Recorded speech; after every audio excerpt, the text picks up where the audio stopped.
कपड़ों में मैं खाना कैसे बनाऊं? काफी दिक्कत है। इन कपड़ों को मैं उतार देती हूँ। शीला अपने कपड़े उतार देती है और विकनी में बैठ जाती है। खाना बनाने के लिए रोटियां तल रही होती है। तभी उसके ससुर जी आते हैं। अरे बहू बहू एक रोटी देना। अरे अरे बहू, अरे राम राम राम राम, मैंने क्या देख लिया? अरे पापा रोटी तो लेते जाइए।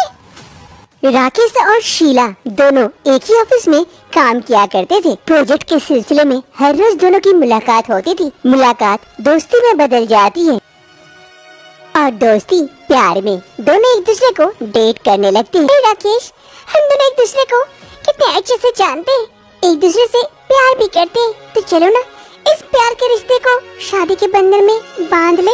अरे हाँ शीला, मैं भी तो यही सोच रहा था।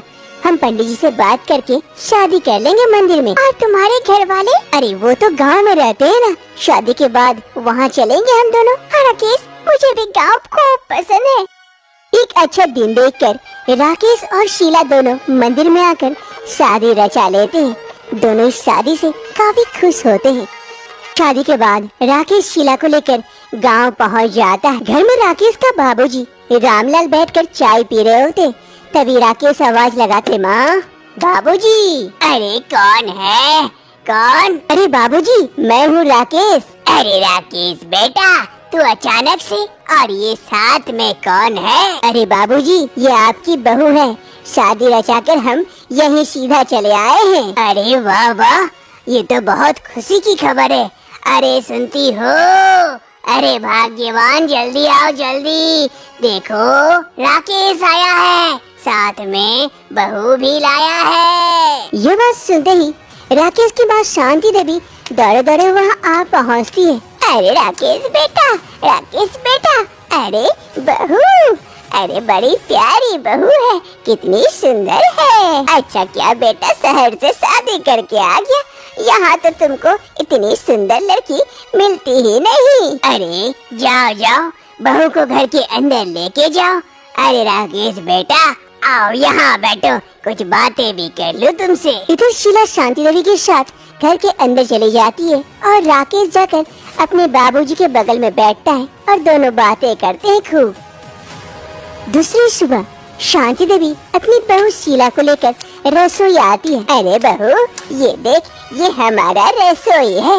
आज तुम्हारी वैसे भी पहली रसोई है, तो कुछ भी आता है तो अच्छा सा बना देना, ताकि सबका दिल जीत लो। हाँ माँ जी, जरूर जरूर कुछ बनाती हूँ अच्छा सा। ठीक है बहू, तू बना, मैं तब तक घर का काम देखती हूँ। शांति देवी वहाँ से चली जाती है और इधर शीला, अरे अब मैं क्या बनाऊँ? कुछ भी तो नहीं आता है। सुनी थी रोटी कैसे होती है, वही बनाती हूँ, लेकिन इतनी ज्यादा गर्मी अब मैं बर्दाश्त नहीं हो रही है। क्या करूँ, कुछ समझ नहीं आ रहा है। फिर शीला जाकर रोटी बनाने लगती है। शीला को काफी गर्मी हो रही थी, वो गर्मी से परेशान हो चुकी थी। अरे इतनी गर्मी बर्दाश्त नहीं हो रही है, एसी भी नहीं है, इतनी गर्मी में मैं तो मर जाऊंगी। नहीं, क्या करूँ अब? एक काम करती हूँ, इन साड़ियों को उतार देती हूँ, तब थोड़ी सी कम गर्मी लगेगी। फिर शीला खाना बनाते बनाते एक एक कपड़ा उतार देती है और धीरे धीरे सारे कपड़े उतार कर बिकनी में आ जाती है। हाँ, अब थोड़ी सी राहत मिली, अब थोड़ी सी गर्मी कम लग रही है। जल्दी जल्दी से रोटियां बना लेती हूँ, फिर बाहर जाती हूँ, काफी गर्मी है। फिर इधर शीला रोटियां बनाने लगती है। तभी शीला का ससुर रामलाल रोटी मांगने के लिए रसोई आता है। अरे बहू बहू, दो रोटी। अरे राम राम राम राम, क्या देख लिया मैं? अरे बहू, ये क्या कर रही हो? कपड़े उतार कर क्यों बैठी हो रसोई में? अरे बाबूजी, कहाँ उतारी हूँ? कपड़े तो पहने हुई हूँ, गर्मी लग रही थी इसीलिए सारे उतार दी, इसमें बुराई क्या है? अरे अब मैं कैसे तुम्हारी तरफ देखूं? अरे भाग्यवान भाग्यवान, यहाँ आओ जरा देखो बहू को। ये कहते हुए रामलाल वहाँ से चला जाता। अरे बाबूजी रोटी मांगने आए, रोटी लिए बनाई, चले गए। दूसरी रोज शांति देवी के घर कुछ मेहमान आए हुए थे। अरे शांति, सुना है तुम्हारी बहू भी आई है, जरा उन्हें तो बुलाओ, देखो तो कैसी है। शहर की लड़कियाँ बहुत सुंदर होती है, सुना तो है, आज देख भी लूंगी। अरे हाँ दीदी, क्यों नहीं, अभी बुलाती हूँ। अरे बहू बहू, जरा मेहमानों का मुंह मीठा तो करा। सभी को इधर बात कर रहे होते हैं, तभी शीला लड्डू लेकर वहाँ पहुँचती है। अरे चाची ये लीजिए लड्डू, मुंह मीठा करिए। सभी को शीला को घूर घूर के देखते हैं, क्योंकि शीला रसोई में काम कर रही थी। गर्मी के वजह से सारे कपड़े उतारकर विकनी में आ जाती है यहाँ सबके सामने। अरे शांति ये क्या, कैसी रे बेशरम बहू लेके आई, ऐसे क्या कोई मेहमान के सामने आता है कपड़े उतार कर। छी छी छी, हम तो सोचे थे शहर की लड़कियाँ अच्छी होती है, सुंदर होती है, ये तो बेशरम है, बेशरम बहू लेके आई। अरे हाँ हाँ शांति, ये कैसी बहू लेके आ गई तू, बेशरम जैसी, सबके सामने ऐसे कपड़े उतार के आ गई। छी छी छी, इसे देखकर तो हमें ही शर्म आ गई। हम चलते हैं, चलिए। शीला की करतूत देख शांति देवी के दोनों मेहमान वहाँ से चले जाते हैं। शांति देवी को बड़ा ही खराब लगता है और गुस्साते हुए वो वहाँ से चली जाती है।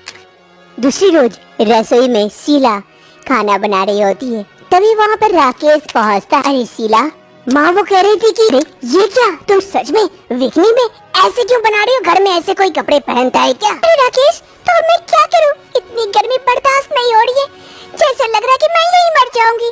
अब सारे कपड़े पहन के अगर खाना बनाए तो कैसे? कम से कम कोई नहीं समझ रहा है, तुम तो समझने की कोशिश करो।